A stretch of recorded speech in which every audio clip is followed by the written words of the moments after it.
الناس كلها تقريبا ما عندهاش سيره غير سيف جعفر. اللي يقول لك بقى ده مالوش لازمه، واللي يقول لك ده ما يستاهلش، واللي يقول لك خساره في تربيه الزمالك، وشويه قالوا لك ده زيه زي رمضان صبحي وبيحب الفلوس. لكن السؤال المهم هو سيف جعفر عمل ايه لكل ده؟ والسؤال الاهم هو سيف جعفر يستاهل كل ده؟ حاجه غريبه جدا. طيب يا ترى سيف جعفر هو السبب في اللي حصل ولا إدارة الزمالك؟ هنتكلم في كل حاجة بالتفصيل الممل، لكن كالعادة قبل ما نبدأ في أي حاجة أتمنى لو أنت لسه ما اشتركتش في القناة بتاعتنا اشترك، عشان ده أكيد شرف ليا، وفعل الجرس عشان يوصلك كل جديد احنا بننزله.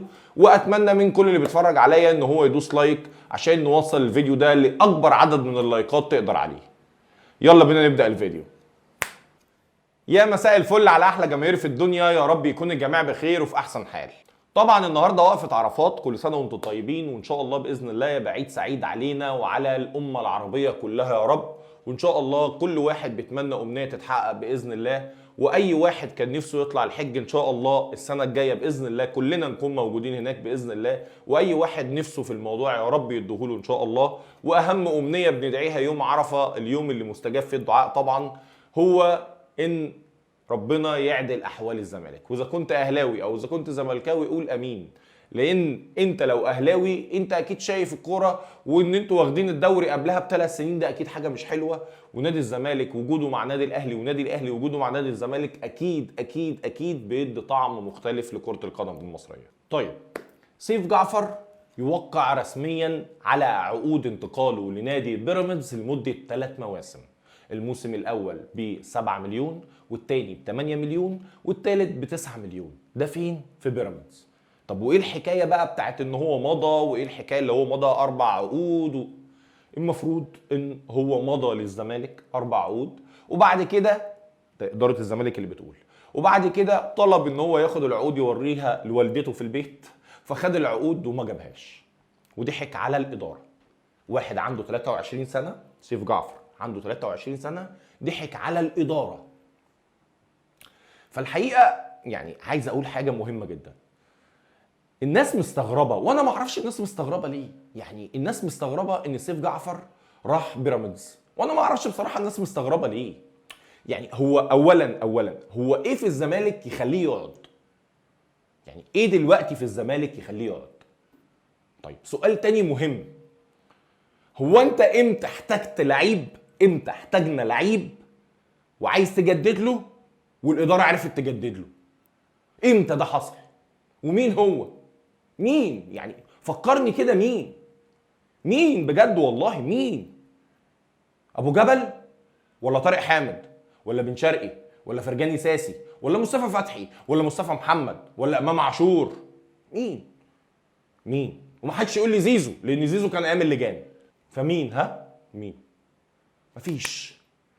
مفيش لعيب بنعرف نجدد له، مفيش لعيب بنعرف نبقى عليه، مفيش لعيب بنعرف نحافظ عليه.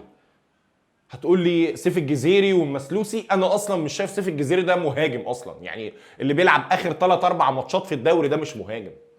اللعيب اللي احتاجه الاقيه هو ده المهاجم، والمهاجم ده اللي بيبقى جايب زفة اهداف. هو ده اللي انا اعرفه، ولا بقتنع انا بمهاجم محطه ولا مهاجم بينقل انا ما بقتنعش بالكلام ده. انا اعرف المهاجم يعني بيجيب جول، غير كده ما خدتهاش. اعرف حسام حسن، اعرف عماد متعب، اعرف عبد الحليم علي. هي دي المهاجم، هي دي كلمه مهاجم. باسم مرسي مثلا. فما فيش لعيب مهم احتاجناه عشان نجدد له وعرفنا. فنستغرب ليه؟ يعني نستغرب ليه؟ وبعدين ناس كتير قوي متضايقه وزعلانه وبتقول لك طب هو يعمل كده ليه وهو اصلا ايه؟ يعني انا السؤال اللي عايز اساله للناس اللي متضايقه وزعلانه وبتقول لك هو ازاي يمشي وكده، هو لعب كام دقيقه؟ مش كام مباراه، كام دقيقه داخل نادي الزمالك في الفريق الاول؟ كام دقيقه؟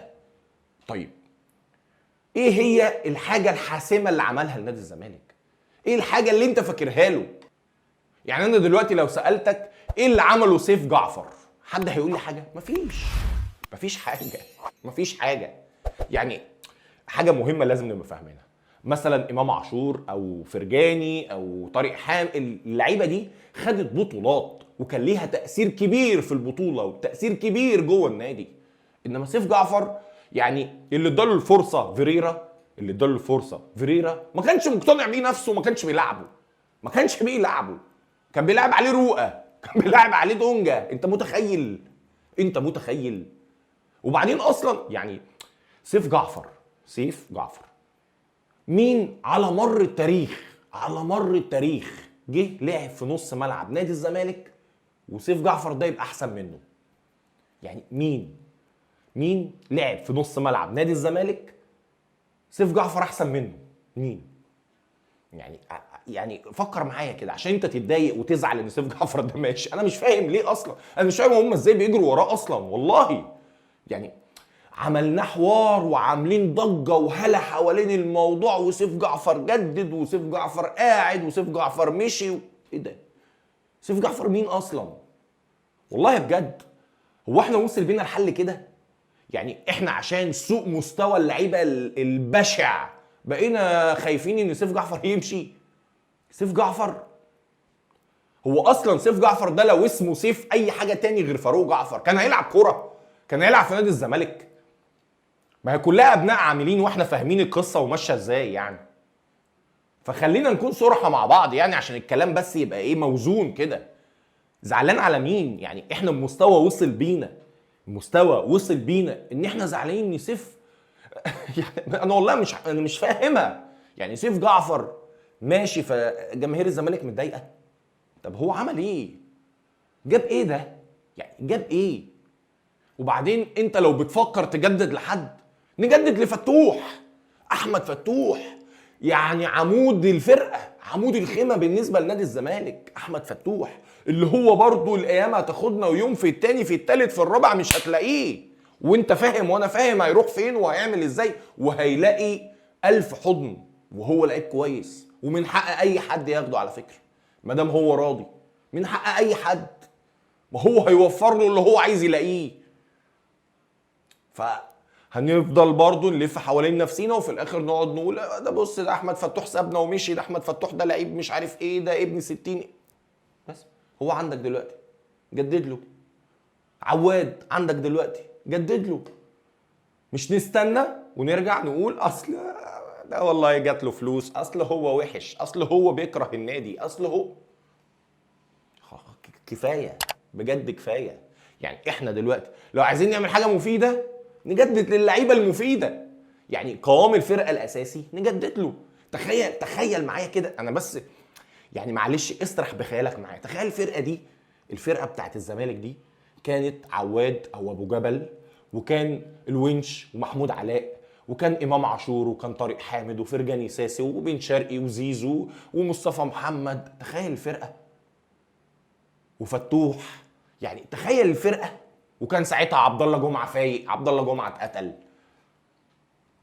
والله الفرقه دي لو كانوا استنوا عليها شويه، يعني ما كانتش اتصفت بالشكل ده، لو كنا استنينا عليها شويه وربنا كانت هتبقى قصه، كانت هتبقى حكايه. هي بتيجي كده، اصبر عليهم. يعني زي جيل ابو تريكه ووائل جمعه وبركات، الناس دي فجاه كده بقوا كده؟ لا طبعا هم جابوهم واحد في التاني في التالت في الرابع، عملوا تيم متكامل، تيم قوي. بس هي بتتعمل كده. مش اجيب واحد مثلا وامشي التاني، واجيب واحد مكانه جامد فمشي التاني واجيبه التالت. لا خلاص انت كل ما بتيجي توصل المستوى ل 90 100% بترجعه تاني، بتشيل مثلا واحد 50% فبترجع تاني لل 40 او ال 60 اقصاك. بس فبالتالي ما بناخدش بطولات، فبالتالي هنفضل كده بس. فسيف جعفر ايه اللي احنا بنفكر فيه؟ سيف جعفر ايه؟ سيف جعفر اللي هو احنا دلوقتي رابع الدوري، ولا اللي هو احنا طالعين من دوري المجموعات بالشفقه في دوري ابطال افريقيا؟